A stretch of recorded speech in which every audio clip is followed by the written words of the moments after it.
Chaque année, le Met Gala, c'est le rendez-vous où les stars sont censées nous faire rêver, mais aussi parfois nous choquer, et pas toujours dans le bon sens. Et cette édition 2026, non mais franchement, il y a des looks, on dirait des défis TikTok qui ont mal tourné. Entre les aliens, les sirènes et les reines des plumes, on a eu droit à tout.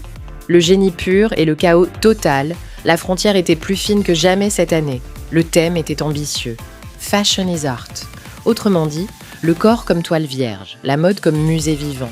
Une invitation à être audacieux, à surprendre, à marquer les esprits. Et croyez-moi, certains ont marqué les esprits. Mais pas forcément pour les bonnes raisons.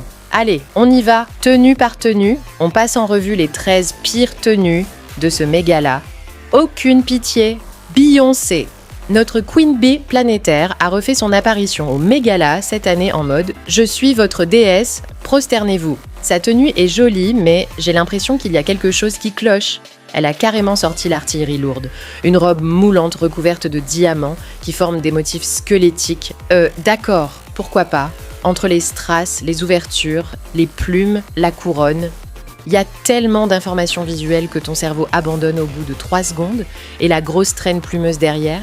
On a l'impression qu'elle a volé le plumage de tous les oiseaux de la Terre pour s'en faire un manteau. C'est grand, c'est majestueux, c'est un peu ridicule quand même. Connor Story. Jusqu'ici, je le trouvais bien habillé jusqu'à ce que... Oh non! Apparemment, lui, il s'est dit « Tiens, et si je mélangeais le look secrétaire sexy avec celui d'un steward qui aurait perdu son avion ?» Le résultat ?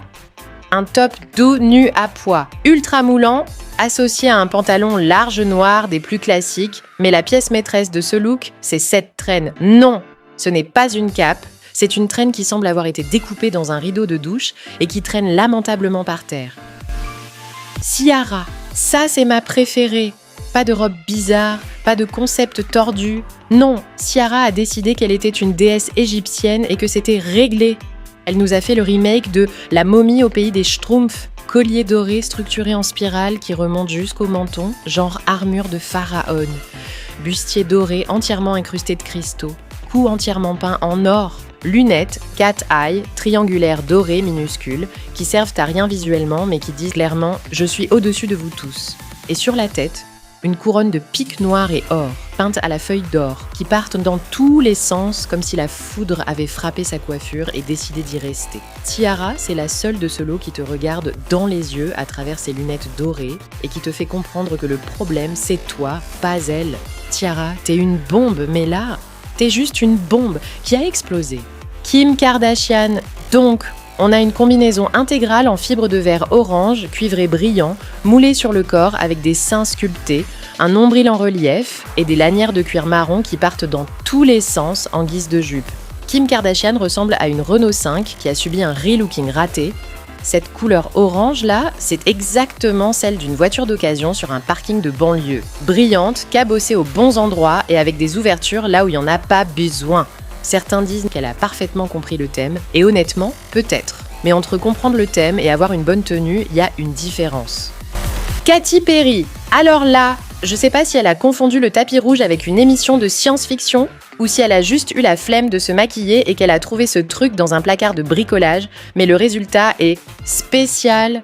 La robe en bas, mariée élégante, Dior, couture, magnifique, mais la tête en haut, Buzz Lightyear qui part en mission lunaire. Le contraste est tellement violent que t'as l'impression que 2 personnes différentes se sont habillées dans le noir et ont fusionné. Le bas, c'est le Vatican. Le haut, c'est la Station Spatiale Internationale. Janelle Monáe, elle est arrivée au Met Gala habillée en serveur informatique qui a poussé dans une forêt tropicale. On dirait qu'elle est habillée en box internet qui a pris vie dans une forêt. Il y a des câbles partout, de la mousse, des composants électroniques. On dirait qu'un technicien fibre et mère nature ont eu un énorme désaccord artistique. C'est du Christian Siriano, et ça se voit dans le sens où seul un couturier complètement libéré de toute contrainte mentale pouvait produire ça. Une robe longue, entièrement recouverte de câbles électriques noirs et blancs, entremêlés avec de la mousse verte, des brindilles, des petits insectes décoratifs, des papillons, des circuits imprimés.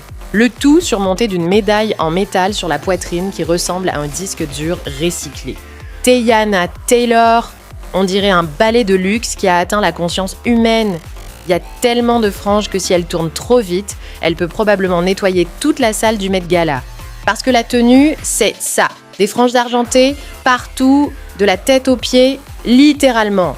La robe, c'est des franges. Les manches, c'est des franges. Et surtout, la perruque, c'est des franges. On sait plus où finit la robe, ni où commence la tête. C'est une continuité totale de franges du sol au plafond. Elle est la frange. Et le plus fou dans tout ça, son visage au milieu. Maquillage impeccable, regard laser.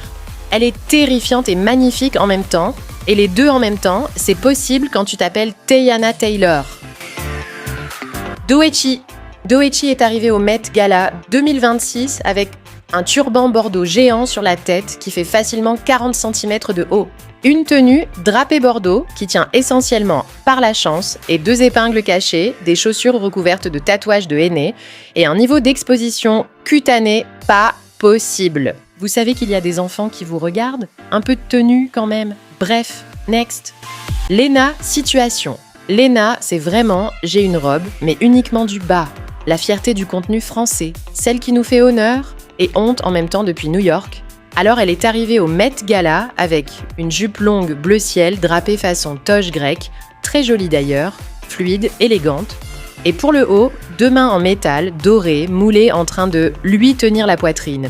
2 mains. En or, qui la tiennent. Pas un bustier, pas un corset, pas même un soutif discret. 2 mains sculptées en métal précieux qui font office de soutien-gorge. Bravo pour la vulgarité. Cardi B a décidé de venir déguisée en intestin de luxe sous dentelle noire. Sa robe me fait peur. Les énormes boules partout donnent l'impression qu'elle transporte des oreillers dans sa tenue au cas où, avec en prime une traîne bleue électrique qui s'étale derrière elle comme une langue géante. Je pense que sans les boules au niveau des pieds, ça pouvait ressembler à quelque chose de... je sais pas, je passe. Jordan Roth. Jordan porte une robe longue beige en velours, plutôt banale, me direz-vous. Sauf que Jordan n'est pas venue seule. Non, elle est accompagnée. Elle est accompagnée de son démon, de sa paralysie du sommeil, qui semble la tenir dans ses bras. Sérieusement, c'est quoi le projet? Nous faire peur, nous faire rire? Jusqu'ici, je croyais avoir tout vu, mais là, c'est la totale. Madonna, et voilà, la légendaire Madonna. La Madone, pas celle de la Bible, quoique, vu la tenue, je ne sais plus trop. Ce que je sais, c'est qu'elle a l'air d'être venue enterrer quelqu'un d'important sur un navire pirate. Elle se balade avec un vieux klaxon qui ressemble à un instrument de torture. Madonna, tu es la reine, mais là, tu es juste la reine du kitsch. Le bateau sur la tête reste inexpliqué et il le restera probablement pour toujours. Heidi Klum. Alors là, je sais même pas par où commencer. Qu'est-ce qui n'a pas marché? On dirait une statue antique qui a pris vie après 3000 ans dans un musée hanté. Le maquillage gris-blanc complet, les yeux fixes, les drapés. Imagine, à 2h du matin, tu vois ça dans un couloir. Soyons honnêtes. Il faut au moins lui reconnaître une chose, elle est cohérente. Cohérente dans sa capacité à nous faire nous demander si on est au Met Gala ou au Halloween Ball. Au final, le Met Gala, c'est le seul endroit au monde où tout ça est normal. Rendez-vous l'année prochaine pour voir ce qu'ils vont inventer pour nous traumatiser encore un peu plus.